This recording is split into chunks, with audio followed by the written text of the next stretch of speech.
case of the Dyatlov Pass, never has the end of a trip been so disastrous. No trip had ever left so much mystery behind. 63 years ago, 9 climbers went on the last trip of their lives without knowing the terrifying end that awaited them. How could they have known that the mystery they would leave behind would be too terrific to be solved for 63 years? The mystery of the Dyatlov Pass case, which has inspired many conspiracy theories for 63 years, began on January 27, 1959, when a 9-member student team from the Ural Polytechnic Institute in the Soviet Union set out on an expedition to the north of the Ural Mountains. A group of 10 people had decreased to 9 because of Yuri Yudin. He sprained his foot and got sick and returned, 2 of them women and 7 of them men, when he stopped the trip and returned. Yuri Yudin's sciatic nerves were not allowing him to walk anymore. Yudin distributed his belongings to the other members of the group and returned to his house. Yudin was very upset about this situation, but perhaps he did not yet know that he had taken the biggest chance in his life by not joining the trip. The first few days were quite normal for the young people who reached the starting point on January 28. The photos showed how happy they were. They were all laughing and having fun, unaware of what would happen to them a few days later. The trip, which was planned to last 3 weeks, the leader was Igor Dyatlov. The Dyatlov Pass, the name, was also given because of the surname of Igor Dyatlov, the leader of the group. Igor had promised to send a message to a sports club in the city after completing the trip on February 12. No one panicked at first when the message didn't come, because they had returned late due to bad weather conditions before. The group, whose goal was to reach Mount Gora Otorten, experienced things that could never be solved on the night of February 2, 1959, on the freezing slopes of Mount Koletsayakal, which means Mountain of Death in the local Mansis language. When the group could not be heard from for a long time, search and rescue efforts were launched with the support of the army and helicopters. Although the campsite was eventually found, there were no climbers in the campsite. There was only a smashed tent and the climbers' belongings. An examination began around the tent. During the investigations, the footprints of the climbers were identified and their tracks were started to be followed. As the investigation deepened, details that would make researchers and residents of the region go crazy were coming to light. During the search around the tent, they were confronted with shocking detail. The climbers had torn the tent from the inside and had run out of the tent in the dark of night without even taking their boots and running on the snow in socks. What could have happened so that they tore the tent from the inside in the cold and fled? Why did these experienced climbers run out of their tents without equipment, without even wearing shoes? What happened that night? What made the climbers so scared that they would go out at 30 degrees at night? Rescuers had desperately headed to the wooded area in the hope of finding the bodies of the climbers now. They had found Yuri Krivonichenko's and Yuri Dorochenko's lifeless bodies under a cedar tree 500 meters ahead. But they had no clothes on. They were both naked. These 2 people had gathered the branches of a cedar tree, lit a fire, and tried to get warm. The clothes on the climbers had been taken away. It later became clear that the surviving climbers had put on these people's clothes, seeing that they were dead when they reached their friends. Investigators found 3 more bodies between the cedar tree and the camp.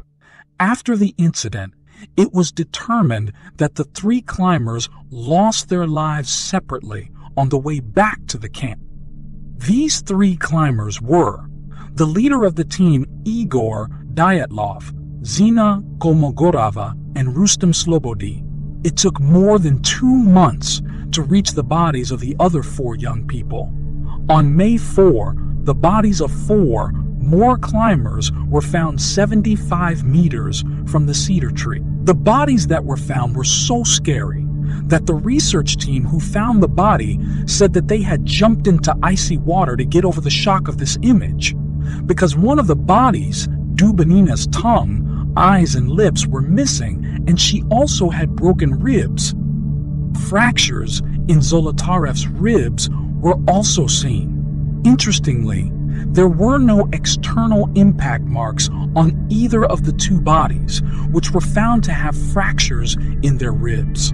In other words, although 2 of the bodies had fractures in the skull and the other 2 had fractures in the ribs, the examinations found that they had not been subjected to any blows or violence. That was very interesting, but there was something much more interesting.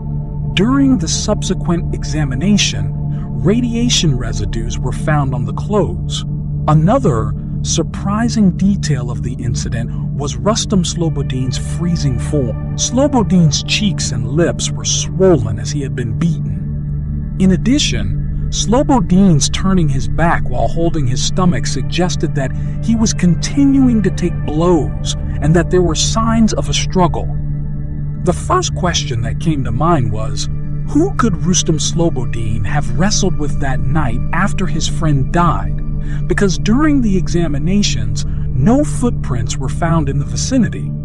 Despite all this, no signs of injury were found on the outer surfaces of the traumatized parts of the bodies. Although the destruction of the bodies was likened to being hit by a car, the fact that there were no scars added to the mystery of the incident. So what had happened to these young people? This event caused a lot of conspiracy theories, from Bigfoot to aliens and secret military experiments.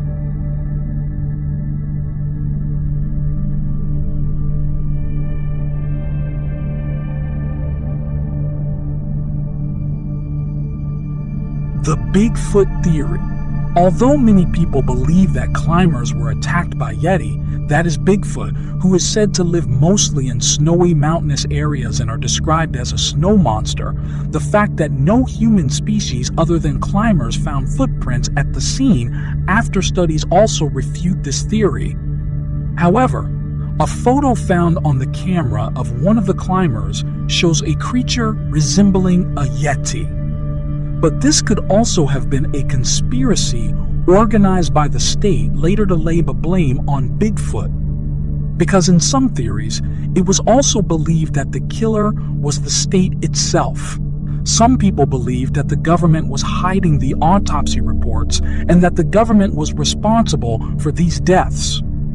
Because 4 cameras were found at the scene and only one of the 9 climbers who fled the scene, Semyon Zolotarev, had taken his camera with him. Oddly enough, these camera recordings were not shared with anyone. Also, as there is a general diary of the group, Yuri Doroshenko kept a private diary. Everyone in the 9-person team kept a diary in their way and took little notes.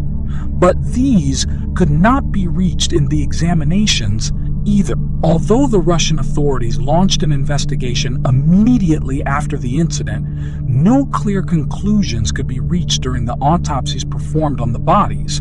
Forensic experts announced that the 5 bodies died by hypothermia, that is, freezing with the effect of cold. However, the file had been secretly shelved without being solved by writing formidable natural force on the causes of death.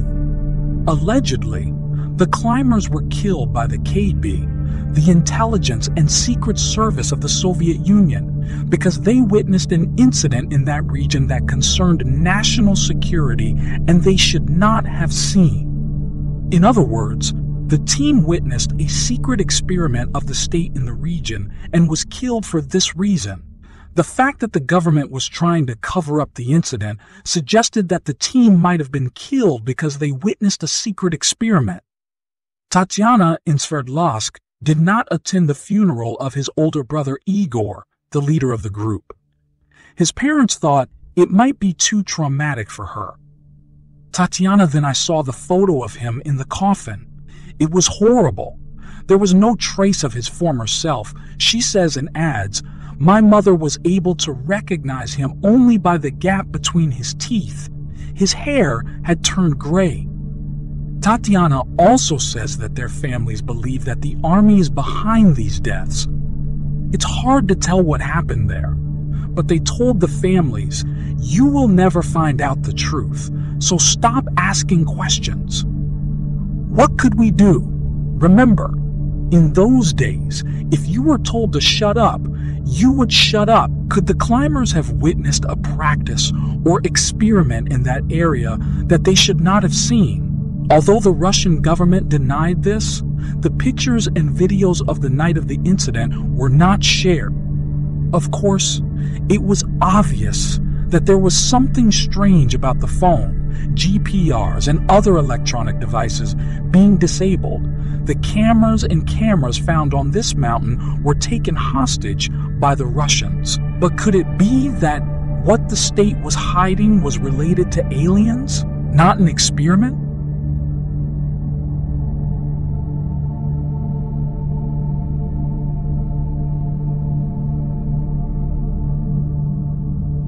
Some people blamed aliens because allegedly strange lights were seen in the sky at the time of the incident. A strange piece of metal was also found at the scene, and the fact that some of the climbers had traces of radiation on their clothes raised the suspicion that aliens would commit this massacre. The fact that no external footprints were found at the scene and no scars were formed despite the destruction seen on the bodies suggested that it might be an alien technology. In other words, although there were many fractures on the bodies found, there were no signs of impact during the autopsy. For example, in the first autopsy of Rustem Slobodin, it is found that there is swelling on the left half of his lip and face, and there are injuries in the internal organs due to a very severe blow. Slobodin curled up as if he had a stomach cramp. Investigators examining the position in which the body was found think that Slobodin may have struggled with someone. However, no trace of this struggle and the severe blow to which he was subjected can be found on the outer surface of his body. Yuri Krivonishenko, on the other hand, has a part of his nose cut off. In the bodies found, the eyes, tongue, etc., there are missing. An explanation could not be given for the fact that the cuts related to the disappearance of the organs on the bodies were made quite cleanly. In this context, what could have caused this destruction to these people could have been supernatural energy, because the thing that could have done this destruction without leaving a scar or a blow mark could not have been an animal or a human, but aliens or some other bad energy in the universe. In addition, it is noticed that there is a moving and luminous object in this photo which is claimed to belong to Yuri Krivonishenko. It may be possible that the photo was taken a little before the incident.